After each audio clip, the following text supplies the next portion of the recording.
वंदे मातरम दोस्तों, एक बार फिर से स्वागत है आपका मेरे YouTube चैनल में। मैं हेमंत सिंह राजावत आप सभी का स्वागत करता हूं और आशा करता हूं कि आप सभी लोग सुरक्षित होंगे। क्योंकि हमने पिछले लेक्चर में अपने यूनिट 1 को ख़त्म कर लिया था, फिजिक्स की मात्रा एवं विमाएँ। आज मैं आपके सामने एक नया टॉपिक, इंटरेस्टिंग टॉपिक, द्रव्यमान एवं भार, जो काफ़ी कन्फ्यूजिंग टॉपिक है। कई लोगों को नहीं समझ में आता कि द्रव्यमान क्या है, भार क्या है, उसके बारे में चर्चा करेंगे और उसको बड़ी ही आसान लैंग्वेज में हम आज उसको समझेंगे। तो आइए देखते हैं द्रव्यमान और भार होता क्या है आखिरकार। द्रव्यमान,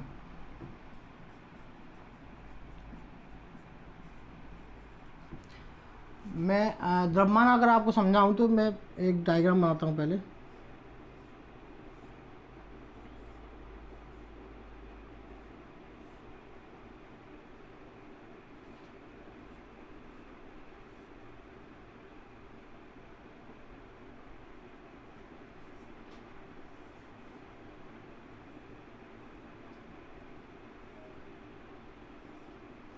ये दो बॉडी हैं, बॉडी यानी ये टंकी बोल सकते हो आप।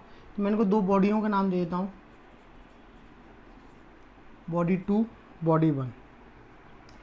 अब चूंकि आपको पता है कि पदार्थ की तीन अवस्थाएं होती हैं, पदार्थ की तीन अवस्थाएं होती हैं, ठोस, द्रव और गैस। और भी नई अवस्थाएं भी साइंटिफिक रूप से पाली गई हैं, उनके बारे में हम बाद में चर्चा करेंगे। लेकिन मेनली हमारी जो तीन अवस्थाएं होती हैं, ठोस, द्रव, गैस, तो इस खाली बर्तन में या इस खाली बॉडी में हम किसी भी चीज़ को रख सकते हैं किसी भी चीज़ को। तो मान लीजिए मैंने बॉडी 1 में किसी पदार्थ को रख दिया, बॉडी 1 में किसी पदार्थ को भर दिया, या इस खाली बॉडी में मैंने किसी पदार्थ की मात्रा को भर दिया, और इस दूसरी बॉडी में मैंने एक दूसरे पदार्थ को भर दिया। ठीक है, इन दोनों बॉडीज में मैंने जब पदार्थों की अलग अलग मात्रा को भर दिया, तो क्या इसमें एक्स्ट्रा पदार्थ आ सकता है? क्या नहीं आ सकता। या फिर मैं बोलूं कि इसमें जो पदार्थ की मात्रा है वो है 40 kg, और इसमें जो पदार्थ की मात्रा है वो 60 kg।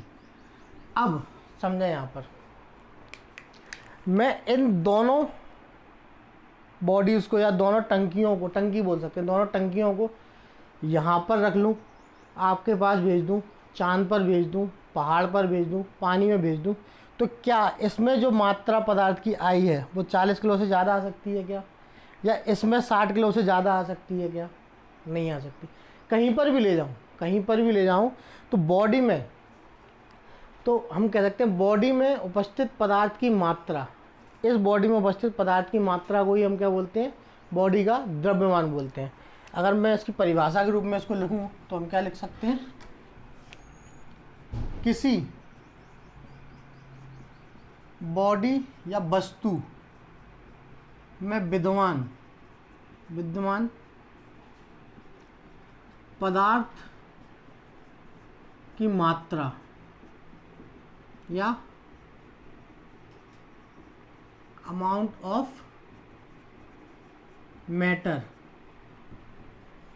किसी बॉडी में विद्यमान पदार्थ की मात्रा, इंग्लिश में कहते हैं अमाउंट ऑफ मैटर, ही उस वस्तु या बॉडी का क्या कहलाता है?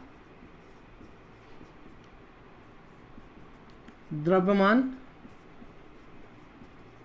कहलाता है। उसका क्या कहलाता है? द्रव्यमान या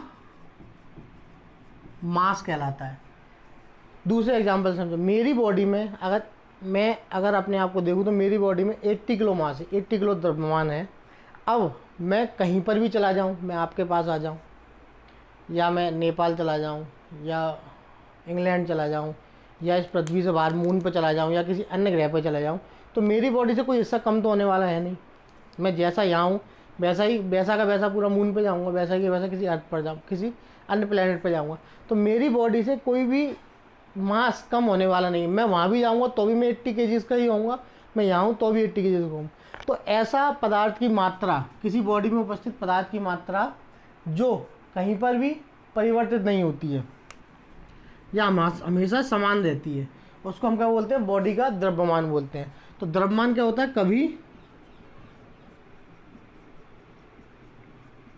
परिवर्तित नहीं होता है। इसको हम हमेशा किस में नापते हैं? इसको हम हमेशा केजी में मापते हैं। इसको हम हमेशा केजी में मापते हैं, यानी इसका ऐसा ही मात्रक क्या है? किलोग्राम है। द्रव्यमान का ऐसा ही मात्रक क्या है? किलोग्राम है। ये कभी भी परिवर्तित नहीं होता। मैं कहीं भी चला जाऊँ, मेरा मास परिवर्तित नहीं होगा, मेरा द्रव्यमान परिवर्तित नहीं होगा। मैं मून पे चला जाऊँ, जुपिटर पे चला जाऊँ, या स्पेस में चला जाऊँ, या अर्थ पर ही रहूँ, मेरा मास कभी भी परिवर्तित नहीं होगा। तो ये, और तीसरी चीज़ ये क्या है? एक अदिश राशि है। अदिश राशि है यानी एक स्केलर क्वांटिटी है। मैं इस बॉडी को यहाँ से बंद कर दूँ और यहाँ से इसमें एक छेद करके इसमें कोई मैटर भर दूँ, तो तब भी इसमें 40 किलो ही मैटर आने वाला है, 40 किलोग्राम। इसमें भी उतना ही आने वाला है। तो दिशा से इसमें कोई परिवर्तन नहीं होता।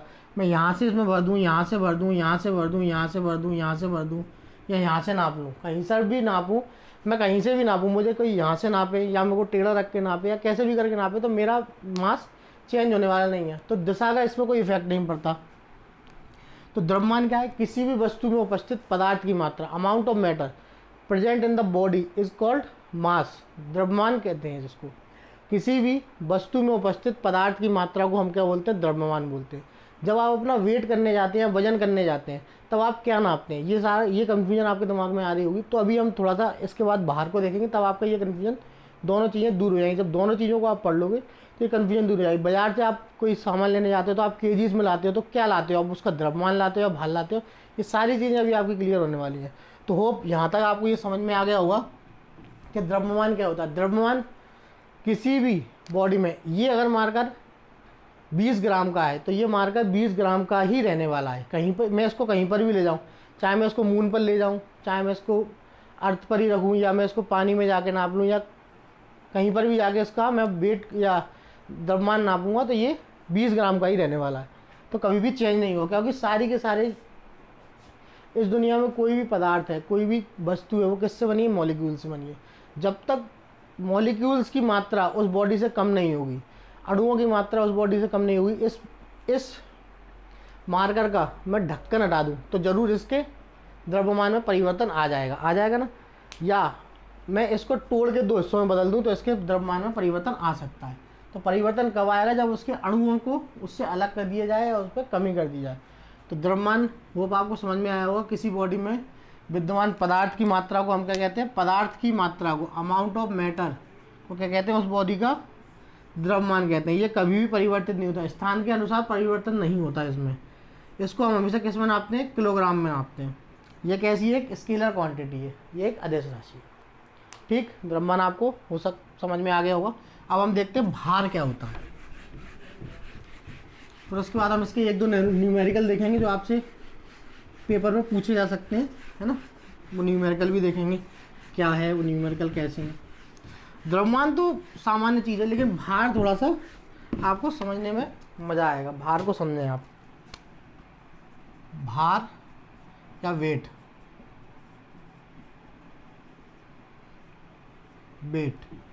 सबसे पहली बात, भार या वेट एक तरह का बल है। भार क्या है? वेट क्या है? एक तरह का फोर्स है। तो हम बोल सकते हैं F = W, फोर्स बराबर वेट। यह एक तरह का बल है जो किसके द्वारा लगाया जाता है? जो पृथ्वी के गुरुत्वाकर्षण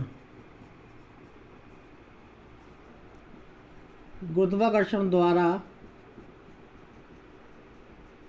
किसी भी वस्तु पर लगाया जाता है। समझे इसको। भार क्या है? भार एक तरह का फोर्स है, एक तरह का बल है जो पृथ्वी द्वारा किसी भी वस्तु पर गुरुत्वाकर्षण के द्वारा पृथ्वी के गुरुत्वाकर्षण द्वारा किसी भी वस्तु पर लगाया जाता है। या पृथ्वी जिस भी फोर्स से किसी वस्तु को अपनी ओर खींचती है, उस बल को ही हम क्या बोलते हैं, भार बोलते हैं। इसलिए हम क्या बोल सकते हैं, force is equal to weight. तो उसी बल को हम क्या बोलते हैं, भार बोलते हैं। पृथ्वी के द्वारा लगाया गया किसी भी वस्तु पर जो फोर्स होता है उसी को हम क्या बोलते हैं, भार बोलते हैं। जैसे कि फोर्स का फॉर्मूला क्या होता है, F is equal to m a. यहाँ पर ए क्या है, यहाँ पर जो ए है ये है क्या है, रेखीय त्वरण है, रेखीय त्वरण। जब हम बोल सकते हैं कि फोर्स बराबर वेट, तो यहाँ फोर्स की जगह हम क्या लिख सकते हैं, W लिख सकते हैं, वेट लिख सकते हैं।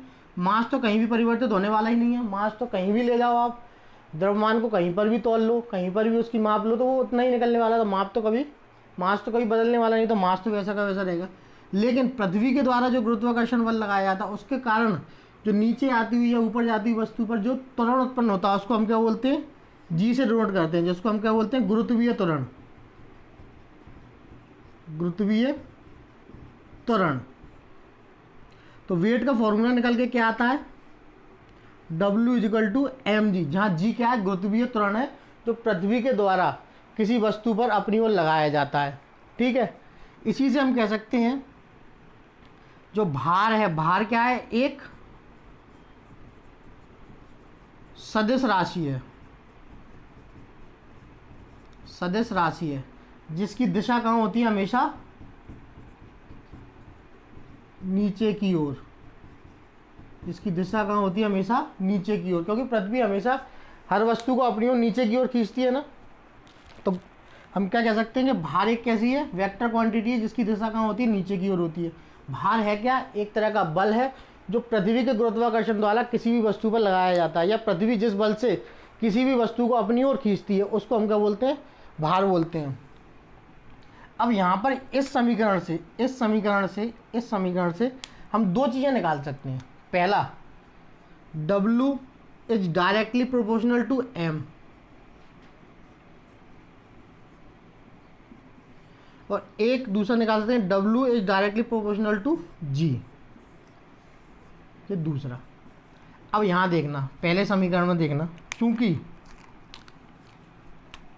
हमारा जो मास है वो कहीं पर भी ले जाओ आप, कहीं पर भी द्रव्यमान में कहीं पर भी कोई परिवर्तन नहीं आता। अर्थ पे नाप लो, मून पे जाके नापो, जुपिटर पे नाप लो, मार्स पे नाप लो, कहीं पर भी जाके नापोगे आप, उसके मास में कोई परिवर्तन नहीं आएगा।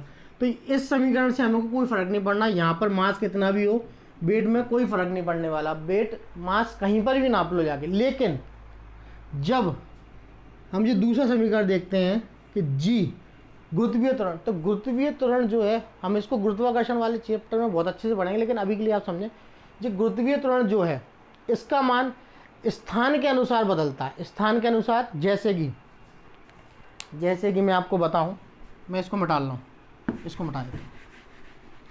इसका मान क्या है, जी का मान क्या है, स्थान के अनुसार क्या होता है, परिवर्तित होता है, स्थान के अनुसार परिवर्तित होता है। जैसे कि पृथ्वी पर इसका मान क्या है, पृथ्वी पर जी का मान क्या है, 9.8 मीटर पर सेकंड स्क्वायर, ये पृथ्वी पर इसका मान है 9.8। इसको अप्रोक्स हम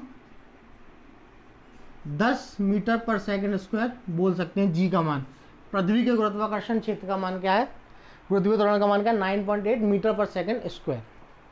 ठीक है, यही हम चंद्रमा की बात करें, चंद्रमा पर जी का मान क्या है,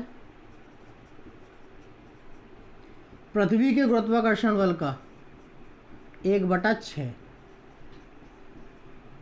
चंद्रमा पर जी का मान क्या है, पृथ्वी के गुरुत्वाकर्षण बल का 1/6, यानी कि इसको हम डायरेक्ट ऐसे ले सकते हैं 9.8/6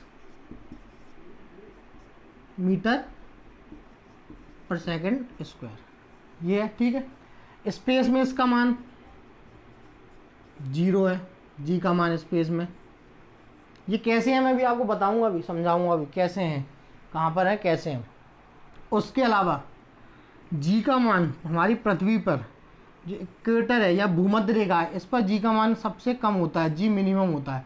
और जैसे इक्वेटर से हम ऊपर ध्रुवों की ओर जाने लगते हैं तो जी का मान क्या हो जाता है, मैक्सिमम हो जाता है। भूमध्य रेखा पर आपसे पूछा है गुरुत्वीय त्वरण का मान कहाँ पर सबसे मिनिमम होता है, पृथ्वी पर, तो भूमध्य रेखा पर, ध्रुवों की ओर जाने पर इसका मान बढ़ता है, ध्रुवों पर इसका मान मैक्सिमम होता है।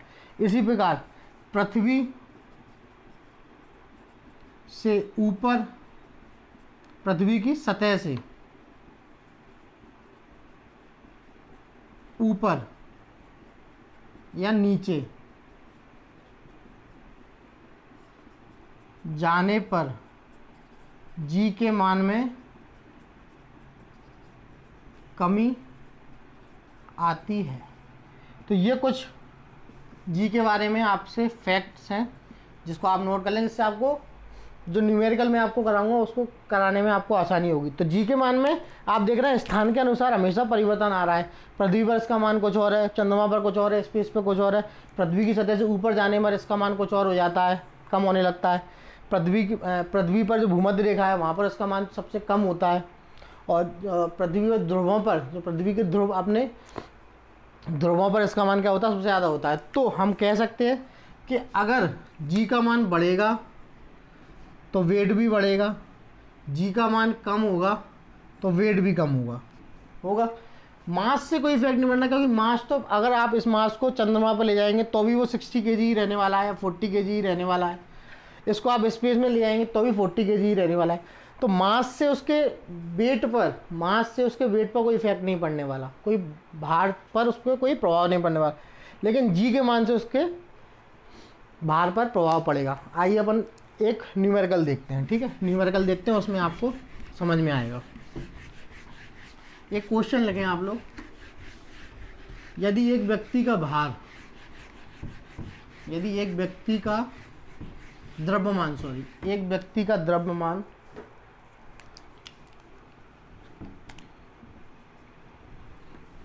क्वेश्चन लिखें।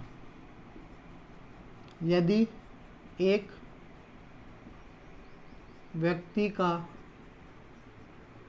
द्रव्यमान 60 kg। अच्छा, भार में एक चीज़ लिखना, भार को हमेशा हम किस में नापते हैं? भार को हमेशा न्यूटन में मापा जाता है। और एक लाइन और लिख लेना, भार की वैल्यू, भार का मान स्थान के अनुसार परिवर्तित होता है। ये हम दोनों चीज़ें देख चुके हैं। भार का मान हमने देखा जी पर डिपेंड कर रहा है, और जी हर जगह अपना अपना मान बदलता रहता है, ठीक है। और जी की एक सदस्य राशि है, जो कि भार जो वेट और फोर्स के बराबर होता है, तो फोर्स की यूनिट क्या होती है? न्यूटन। इसलिए हम भार को भी किस में नापते हैं? न्यूटन में नापते हैं, ठीक। यदि एक व्यक्ति का भार कितना 60 kg है द्रव्यमान, तो उसका भार क्रमशः पृथ्वी पर, चंद्रमा पर व अंतरिक्ष में क्या होगा?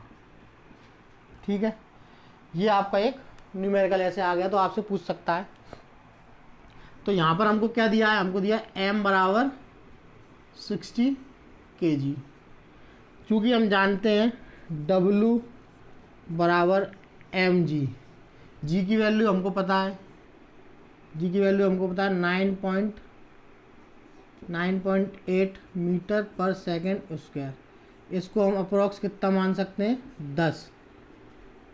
इसको हम अप्रोक्स 10 मीटर पर सेकेंड स्क्वायर मान सकते हैं, ठीक है, सॉल्यूशन करने के लिए। तो यहाँ पर हम सबसे पहले हमको क्या बोला है? क्रमशः पृथ्वी पर। तो हम सबसे पहले पृथ्वी पर इसका भार निकालते हैं।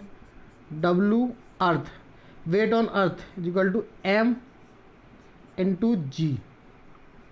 m का मान दिया है हमको 60 kg, g का मान हम लगभग 10 मान सकते हैं, 10 मीटर पर सेकेंड स्क्वायर। तो WE कितना हो जाएगा? इसका इंटू करेंगे 600 किलोग्राम मीटर पर सेकेंड स्क्वायर। इसको हम बोलते हैं न्यूटन। जब मैंने आपको मात्रा के प्रमाण बताई थी, तो इस वाली मल्टीप्लिकेशन को या इस वाली यूनिट को हम क्या बोलते हैं, न्यूटन बोल सकते हैं। तो जिस व्यक्ति का भार, जिस व्यक्ति का द्रव्यमान पृथ्वी पर 60 केजी है, उसका द्रव्यमान, उसका भार, उसका वेट पृथ्वी पर कितना होगा, 600 न्यूटन होगा। दूसरा देखें, weight on moon m into g. Weight on moon या चंद्रमा पर उसका भार कितना होगा, m तो परिवर्तित होने वाला ही नहीं है, m तो मैं चंद्रमा पर भी ले जाऊँ, मास तो परिवर्तित होने वाला, तो m की वैल्यू हमारी कितनी है, 60 इंटू जी। जी क्या है यहाँ पर, जी की वैल्यू मैंने अभी आपको बताई थी कि जी पे चंद्रमा पर गुरुत्वीय त्वरण का मान पृथ्वी के गुरुत्वीय त्वरण का 1/6 होता है। तो हम यहाँ पर अपने गुरुत्वीय त्वरण का मान कितना ले रहे हैं, 10/6 हो जाएगा वो, मीटर पर सेकंड स्क्वायर। इसका इससे मल्टीप्लाई करेंगे या डिवाइड करेंगे तो ये कट जाएगा, यहाँ पर 10 रह जाएगा, 10 इंटू 10, 10 गुणा 10 बराबर 100 न्यूटन। जिस व्यक्ति का भार पृथ्वी पर 600 न्यूटन था, उसका भार चंद्रमा पर कितना दिखा रहा है, 100 न्यूटन दिखा रहा है, ठीक है। लेकिन उसका मास पृथ्वी पर कितना था, 60 केजी, और यहाँ पर भी कितना था, 60 केजी। मास में कोई परिवर्तन नहीं हुआ, जो मैंने आपको पहले बताया था। अब तीसरा स्पेस में देखते हैं, तीसरा और निकालना है ना स्पेस में, इसको मिटा रहा हूँ।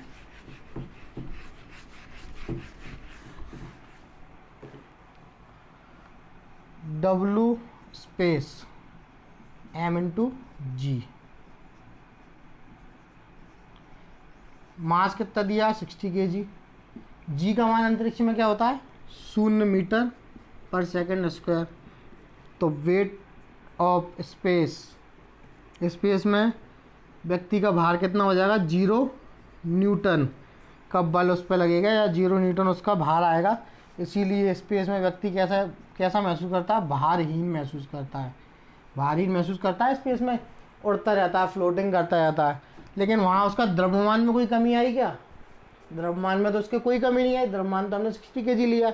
लेकिन जी का जो गुरुत्वीय त्वरण का मान है स्पेस में, वो क्या होता है, 0 होता है। इसलिए वहाँ पर उसका वेट कितना आया, उसका भार क्या आया, 0 न्यूटन।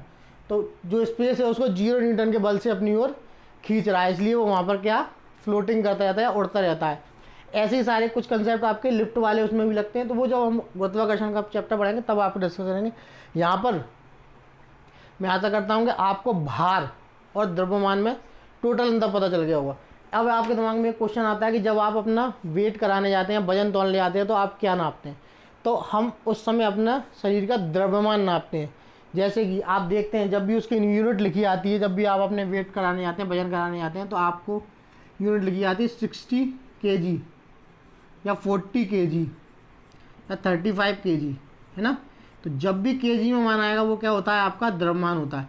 अब द्रव्यमान को हमको भार में बदलना हो तो हम सिंपली इसमें 10 का इंटू कर देंगे, 10 का इंटू कर देंगे तो हमारा क्या आ जाएगा, भार आ जाएगा 600 न्यूटन, है ना। सिंपली हमको द्रव्यमान अगर पता हो तो हम भार निकाल सकते हैं, लेकिन हमको भार पता होगा, भार पता होगा तब भी द्रव्यमान निकाल सकते, वो क्या नाम है, जब हमको सिंपली हमको क्या, अगर किसी का द्रव्यमान पता है तो हम उसका भार निकाल सकते हैं, बहुत ही आसानी से निकाल सकते हैं। भार में परिवर्तन आता है स्थिति के अनुसार, स्थान के अनुसार, लेकिन द्रव्यमान में कोई परिवर्तन नहीं आता, ठीक है। होप आपको द्रव्यमान और भार में बिल्कुल अंतर स्पष्ट क्लियर हो गया होगा। अब आपको मैं एक क्वेश्चन दे रहा हूँ जो आपको घर से करके मुझे कमेंट में बताना है, ठीक है। क्वेश्चन है मेरा, यदि एक महिला का भार 1200 न्यूटन है, यदि एक महिला का भार 1200 न्यूटन है तो उसका द्रव्यमान कितना होगा। यदि एक महिला का भार 1200 न्यूटन है तो उसका द्रव्यमान क्या होगा। एक क्वेश्चन और लिख लें आप, इसी में एक क्वेश्चन और लिख लें। यदि चलो छोड़े, एक ही क्वेश्चन आप लिख लें, बाकी मैं आपको PDF प्रोवाइड करा दूंगा। तो यदि एक महिला का भार 1200 न्यूटन है तो उसका द्रव्यमान क्या होगा, इसका आंसर आपको मुझे कमेंट सेक्शन में देना होगा, ठीक है। धन्यवाद, जय हिंद, वंदे मातरम। अगर आपको वीडियो पसंद आए तो लाइक, शेयर एंड सब्सक्राइब जरूर कीजिए। धन्यवाद।